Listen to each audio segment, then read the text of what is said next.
Setelah aku sampai itu sebenarnya suhuku udah mendekati 38, di sekitar 37,9.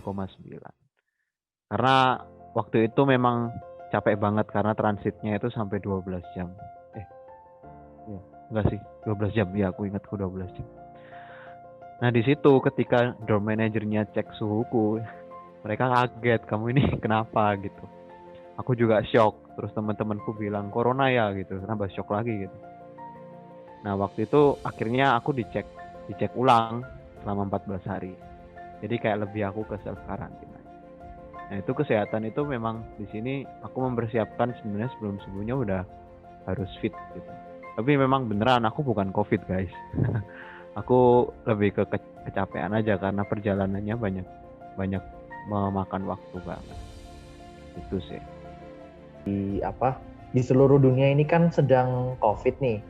Nah, untuk penyelesaian COVID itu kan ada melalui banyak cara. Kayak di Cina melakukan lockdown, di Eropa melakukan lockdown, di Indonesia melakukan PSBB. Nah, kalau di Taiwan itu kok kira-kira gimana? Apakah mereka menggunakan lockdown?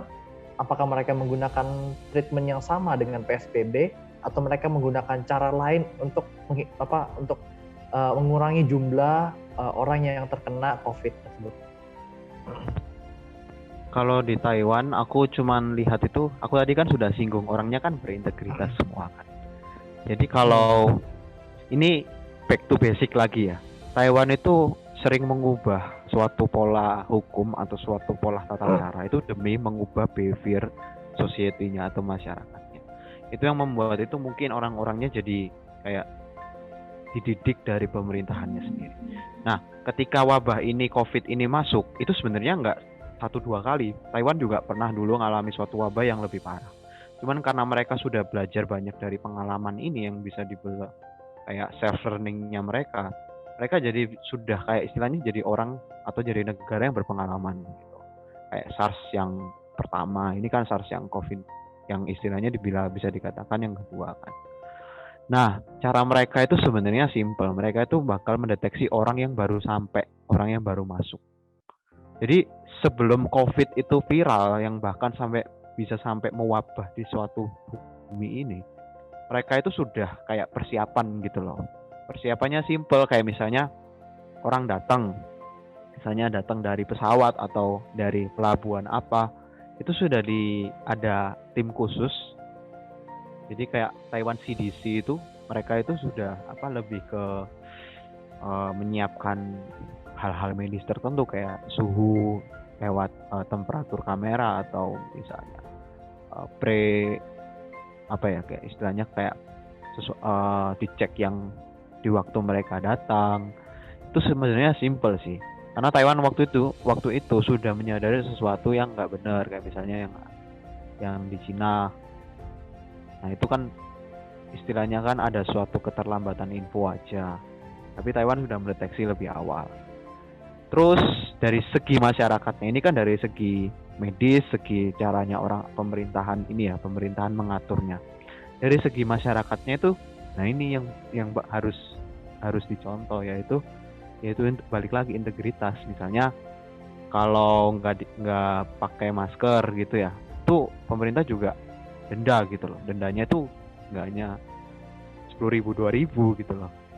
Itu dendanya sampai kamu bisa mungkin beli satu mobil itu gede banget kan, satu mobil atau dua mobil gitu. Nah, makanya itu kalau misalnya dari sini masyarakatnya akhirnya sadar. Tapi ada juga sih masyarakat yang melanggar gitu, ada sih, cuman itu kayak sekian persen gitu, pasti itu di bawah 5% atau bahkan di bawah 1% gitu. Nah, akhirnya mereka itu kayak punya kesadaran diri, pakai masker ya pakai masker, terus social distancing ya social distancing. Terus kalau misalnya uh, sudah masuk ruangan gitu ya, mereka itu inisiatif sendiri cari alkohol, sanitizer kayak gitu. Karena mereka itu sudah kayak ya dari belajar dari pengalaman gitu. Itu dari segi masyarakatnya sih. Kok, ini kan kita kan tahu kalau misalnya Koko tuh kan ada alumni WM nih. Nah, menurut Koko momen terbaik selama kuliah di WM itu kira-kira apa kok? Kan Wah, setiap banyak. pengalaman kan ada kenangan-kenangannya. Mungkin kok bisa ceritakan sedikit gitu loh, Kak. Banyak sih. Kalau ini kan aku kuliah 4 tahun, jadi banyak banget sih. Aku yang paling terkenang itu kalau aku sama dosen, itu banyak sih dosen-dosen yang kasih aku opportunity. Itu penting banget itu. Karena eh, aku percaya banget sih, setiap mahasiswanya Widya Mandala apalagi ya, aku nggak ngeremehkan sih. Maksudnya aku lihat orang-orang WM itu di sini tuh dipandang. Maksudnya di NTSC itu orang-orang WM itu kayak apa ya? Kayak bahkan kayak aku sebut aja ya dosen-dosennya, misalnya kayak profesor yang baru, Profesor Felicia, Profesor Suryadi Ismaji, itu dipandang loh. Maksudnya mereka itu punya potensi. Lalu misalnya mahasiswanya sendiri itu pasti kamu bilang, misalnya ditanyai kamu dari mana, dari Widya Mandala Surabaya, pasti beberapa orang, sebagian besar itu tahu gitu. Nah, Iya, jadi untuk aku dengan dosen itu aku lebih suka ketika ini terkesan banget dikasih opportunity, misalnya dikasih project apa aku kerjain gitu.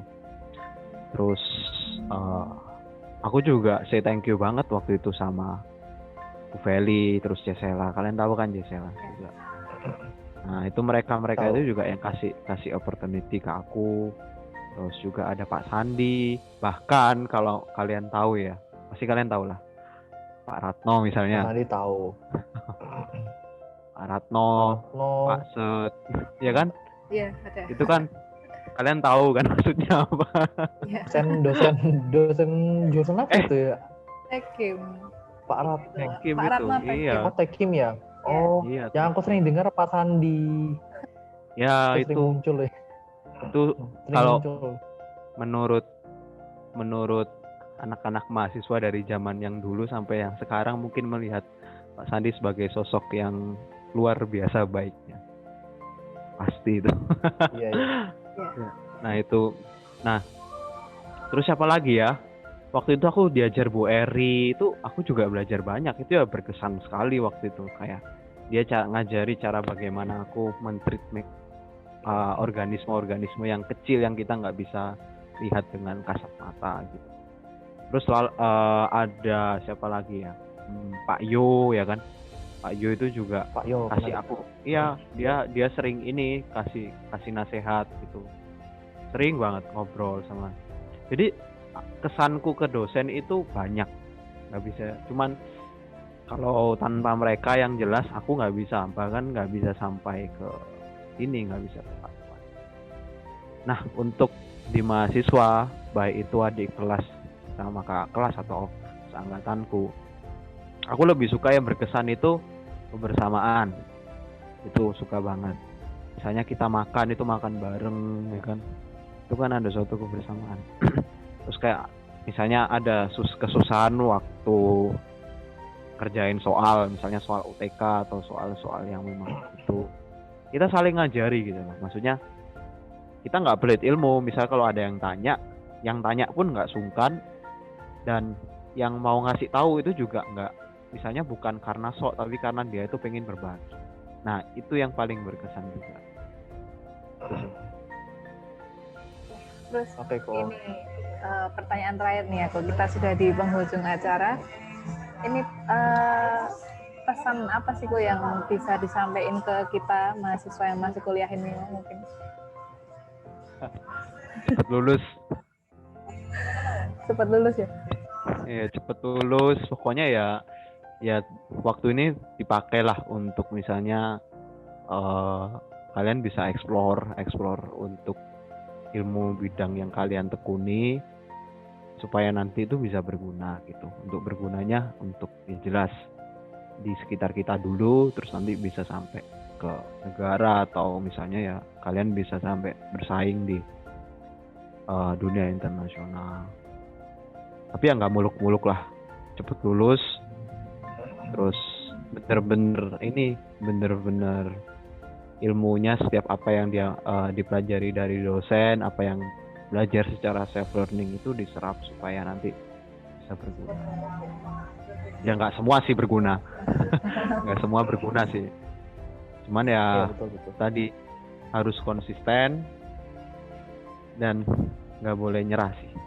Eko, terima kasih kok udah mau meluangkan waktunya untuk kita wawancara, Terima kita kasih, berbincang-bincang.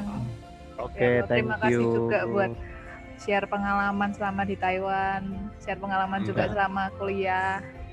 Mungkin bisa jadi Oke. penyemangat kita dari cerita-cerita Ko Andre gitu ya. Ah, masa penyemangat? Kan bisa kok. Kalian juga punya cerita sendiri lah ya. Iya kan dari apa yang mungkin kita punya struggle sendiri-sendiri ya kok ya. Nah, Ya, dan betul. kita dengar apa sharing dari Ko Andre ini kan kita jadi kayak terpacu gitu loh. Jangan gampang menyerah dengan Dari mood booster struggle mungkin. kita. Iya, mood booster gitu. Mood booster. Oh. Siap deh. Oh ya teman-teman jangan lupa Oh untuk ya, mampir ke channel YouTube-nya Ko Andre. Namanya apa tuh? Nama aku sih Andre Cahyono. Andre Full. Cahyono ya. Itu mungkin kalian bisa lihat keseharian Ko Andre selama di Taiwan. Gitu ya. Jangan lupa Ya, untuk boleh subscribe sih. juga. Subscribe ya guys. linknya nanti ditaruh di description di bawah. Thank you. Thank you, Ko. Thank you, Ko. Oke, Ko. thank you. Thank you, thank you.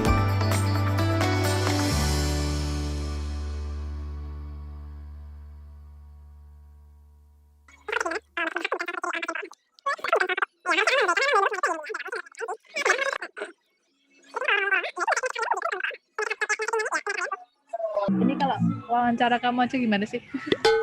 Kamu udah pas nih, Van. Ya janganlah. Suaranya ke-mute itu. Suaranya. Oh iya. Aduh, mohon maaf, grogi kok.